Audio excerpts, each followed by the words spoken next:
Donc, Genèse chapitre 1, verset 1 à 10, dans Bible de Jérusalem, il est dit ici, au commencement, virgule, Dieu créa le ciel et la terre. Dans d'autres versions, il est dit Dieu créa les cieux. Mais dans Bible de Jérusalem, il est dit ici que Dieu créa le ciel et la terre et non les cieux dans le début de la Genèse. Or, la terre était vide et vague.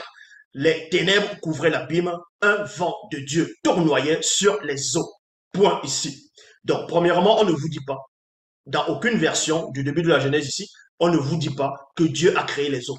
Vous voyez, on dit, c'est-à-dire, quand il commence l'histoire, on vous apprend que, oh, la terre était, c'est-à-dire Dieu au commencement a créé le ciel et la terre.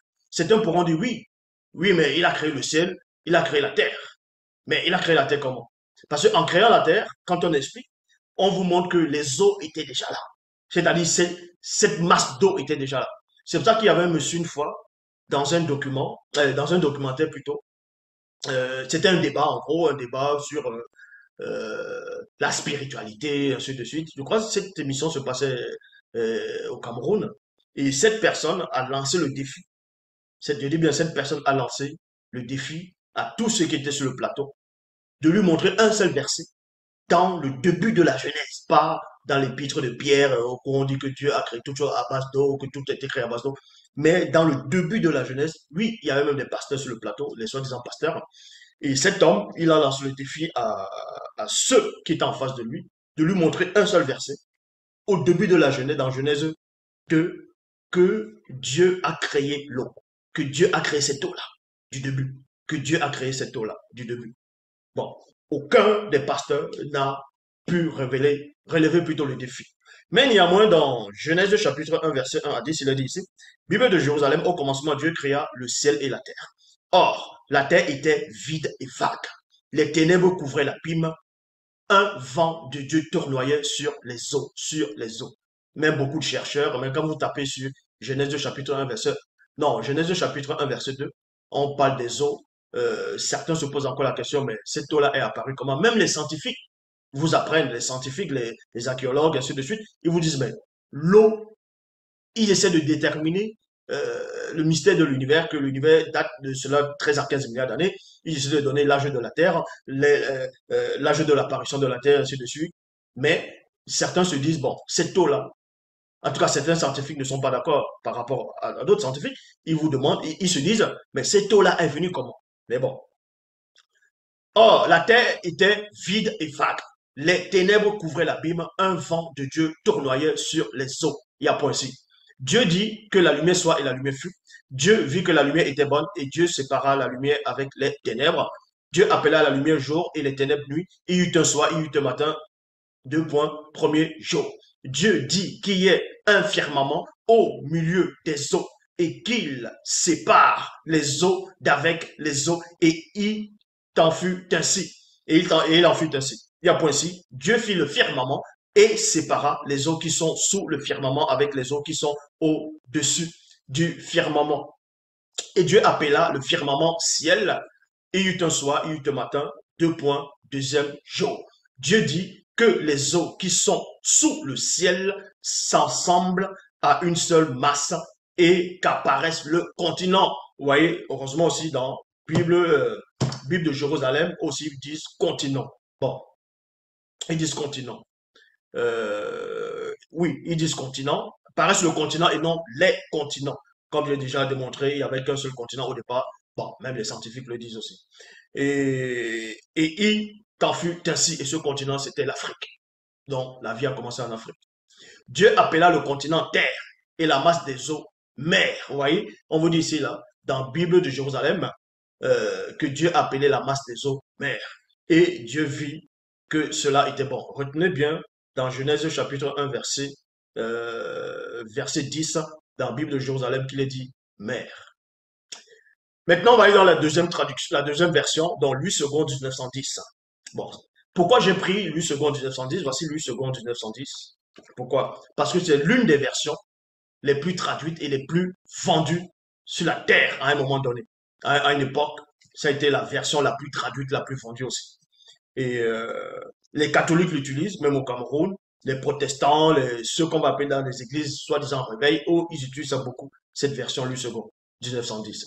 C'est pour ça que je vais prendre aussi la comparaison, comparer Louis II avec Bible, la seule version authentique. Maintenant, on va comparer aussi Louis II du début de la Genèse, Genèse 1 à Genèse 10. Donc, Genèse chapitre 1, dans la traduction Louis II de 1910, à partir du verset 1, il est dit, au commencement, Dieu créa les cieux et la terre. La terre était informe et vide. Il y avait les ténèbres à la surface de l'abîme et l'Esprit de Dieu se mouvait au-dessus des eaux. Vous voyez ici, même dans le second de 210, on ne vous dit pas que Dieu a créé ces eaux-là. Je dis bien uniquement dans la Genèse chapitre 1, verset 2. On ne vous dit pas que Dieu a créé les eaux ici. Vous voyez? Donc, je répète, la terre était informe et vide. Il y avait les ténèbres à la surface de l'abîme et l'Esprit de Dieu se mouvait des eaux. Mais avant son Dieu, au commencement, Dieu créa les cieux et la terre. Certains vont dire, oui, c'est logique que Dieu a créé les cieux et la terre, donc il a créé les eaux aussi.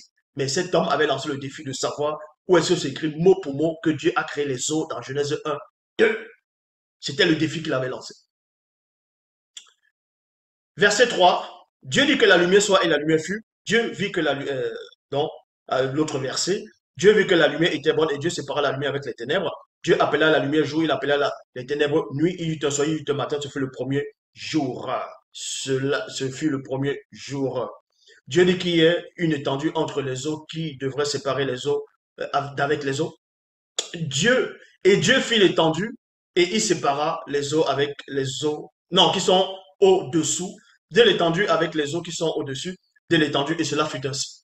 Verset 8, Dieu appela l'étendue ciel, ainsi il y eut un soir, il y eut un matin, ce fut le second jour. Il y a point ici. Dieu dit que les eaux qui sont au-dessous du ciel se rassemblent et qu'à un seul lieu, et que le sec paraisse. Il y a point ici. Et cela fut ainsi. Verset 10, Dieu appela le sec terre et appela la masse des eaux mer. Dieu vit que cela était bon. Donc, comme j'ai dit dans la Bible de Jérusalem, à la place que Dieu appelle la masse des eaux euh, terre, il va plutôt appeler, euh, euh, non, pas la masse des eaux, le sec, que de l'appeler terre directement, il va l'appeler, appeler le continent. Vous voyez, appeler le continent terre. Tandis que lui second, 1910, le mot continent n'apparaît pas. Donc, allez savoir quelle est dans la traduction, on va dire, hébraïque ou bien les textes originaux, selon eux, les textes originaux, c'était écrit quoi? Terre, ou c'était écrit continent? C'était écrit quoi? Continent, c'est-à-dire le sec là était écrit quoi? Sec appela le sec terre. Mais le sec, dans la Bible de Jérusalem, à la place du sec, c'est continent. Et ça, c'est logique, parce que c'était ce nom-là. C'est comme ça, ce sec-là, certes, c'était sec, c'était un bloc, mais c'est le continent. Donc, il a pris le mot continent où par rapport à la traduction. En lui, second dit le sec, terre, et la masse des eaux, mer. Remarquez ici qu'ils disent encore la mer. Ici, on vous dit, dans la cosmogonie, chapitre 1, verset 1 à 2, maintenant, je vais prendre deux versets, c'est-à-dire deux versets dans la cosmogonie, c'est-à-dire dans la traduction de ce fable-là, Rivette, et je vais aussi prendre deux versets jusqu'au verset 10, et je vais prendre presque toute la Genèse par rapport à cette version, et on va comparer aussi avec Bible, pour voir celui qui est fidèle. Donc, on va voir la vraie version authentique. Déjà, pour poursuivre, la seule version authentique, c'est celle-là. Ça veut dire que là, je lis au début, parce que quand vous lisez dans les versions classiques, on vous dit traduit d'après les textes originaux hébreux et grecs. Mais quand vous lisez Bible, au début, on vous dit ici récits primitifs ancestraux du peuple originel. Et le peuple originel, ce n'est pas les Hébreux. Est-ce que vous comprenez? Donc, ces écrits existaient déjà dans ce qui est dans la Bible, existaient déjà parmi les peuples noirs de la terre. Et tous ceux qui sont arrivés après, que ce soit la langue hébraïque, ainsi de suite, ils ont pris des copies, ils ont fait que retraduire. Donc, quand Zouloula vient, il regarde toutes les autres versions, il voit exactement où est-ce qu'ils ont piqué dans les récits, où est-ce qu'ils ont pris dans le récit primitif ancestraux du peuple originel. Il récupère cela et il met ça, il fait ressortir ça, l'essence originelle. C'est pour ça qu'on va aller ici, dans la cosmogonie 1, 2. Dans le principe, Elohim, lui, les dieux, l'être des êtres, avait créé en principe ce qui constitue l'existence des cieux et de la terre. Il y a point ici. Mais la terre n'était qu'une puissance contingente d'être dans une puissance d'être. Point virgule. L'obscurité, virgule, force, intrigante. Oui, intrigante plutôt, et compréhensive enveloppait l'abîme, source infinie de l'existence potentielle, et l'esprit divin, souffle expansive et vivifiante, exerçait encore son action génératrice au-dessus des eaux. Virgule, image de l'universelle pensivité des choses. Voilà ce qui est dit ici dans la version traduction Fab Olivet. Maintenant, on va prendre Bible et on va voir ce que Bible dit dans Origine, chapitre 1, verset 1 à 2. Bon, il est dit ici, dans le verset 1, il est dit, Loba, virgule, par la manifestation de Poulédi. Pouli sa volonté, il déclara par Eyala son verbe. Il créa Obébotedi de la réalité visible, c'est-à-dire il créa Obébotedi commencement de la réalité visible, physique, virgule, Madiba Ibaidi, donc l'eau primitive, virgule, on s'arrête là. Loba, on vous montre ici que dans la seule version authentique, on vous explique que Loba, le créateur, par la manifestation de sa volonté, il crée les eaux. On montre le verset où il a créé l'eau du début. Il a créé l'eau du début. Tout est c'est-à-dire avec précision. Aucune autre version des Bibles classiques n'entre dans les précisions. Donc, qui c'est qui a copié sur l'autre? Seuls les autres ont copié les copies qui existaient déjà dans l'Afrique ancestrale. Donc, Bible est là depuis l'aube. Toute cette histoire qui est là est véridique. Donc, c'est les autres qui ont copié les récits qui existaient déjà dans l'Afrique ancestrale. Voici la seule version. Je répète, Origine, chapitre 1, verset 1 à 2. L'homme par la manifestation de Pouli sa volonté, il déclara par Eyala son verbe, il créa au beauté du commencement de la réalité visible physique, Madiba Ibaidi, de l'eau primitive. Vous voyez, de l'eau primitive. Il créa cette eau primitive en lui donnant la forme de myriades, d'innombrables formes de cercles, c'est-à-dire de gondé, qui devint des multivers. Donc, on vous apprend ici la seule version authentique originelle vous apprend, même les scientifiques même sont d'accord qu'il y a des multivers, qu'il y a des multivers. Et maintenant, voici, là c'est avec précision les multivers parce que c'est la langue, c'est-à-dire c'est les récits qui ont existé dès le commencement. Donc, on vous dit ici, en lui donnant la forme de myriades, d'innombrables formes de grondés, qui devint des multivers, virgule. Ensuite, il les séparant en les éloignant les uns des autres par des étendues, et il créa aussi le globe terrestre, et ayant lui aussi la forme de Gondé Tedjeledi, c'est-à-dire cercle rond. Verset 2. Massima Wase, donc, parce que la planète Terre était une masse d'eau fluide primordiale, sans vie physique, et était suspendue dans l'immensité de l'univers visible. L'Oba, oh la connaissance! L'obscurité mystérieuse couvrait le gouffre très profond et la manifestation de la volonté de l'Oba et la volonté de l'Oba par son verbe exerça encore son talent générateur d'au-dessus de l'eau primitive, d'au-delà du grand voile hors de l'univers. Dans la traduction Fab Olivet, ils ont essayé de mettre action génératrice au-dessus de l'eau, au-dessus des eaux. Il y a virgule, image de l'universel, pensivité des choses. Or, dans la Bible, il est dit ici, là, Loba, par son verbe, exerça encore son talent générateur d'au-dessus de l'eau primitive, où il y a la précision, l'eau primitive d'au-dessus du grand voile, hors de l'univers. Ça, c'est la précision des écritures originelles. Ainsi, cette puissante entité du grand ordre de choses se mit à cheminer d'au-dessus de l'eau primitive, d'au-delà du grand voile. Il y eut des voix et des bruits, il y eut des bruits et des voix infables qui n'est pas permis à un homme d'exprimer.